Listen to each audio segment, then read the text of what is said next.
Hello friends, welcome back to the my new video guys and my YouTube channel. Today when we are going to talk about guys, how can we unpair Bluetooth earbud to our Realme phone device.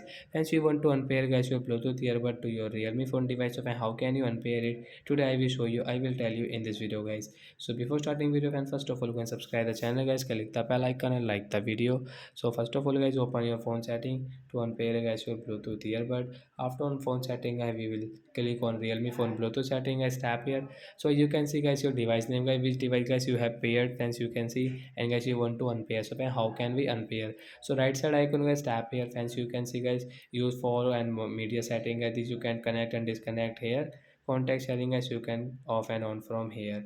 So guys you can see your disconnect unpair guys, we want to unpair, so I will click on unpair option. After unpair guys we cannot use guys, you can see if we use, so we will have to give again this permission, then pair option, then guys we can use it. So that's it guys, thanks for watching the video guys. I hope friends you have understood how to unpair Bluetooth earbud to Realme phone. So that's it guys, bye bye friends.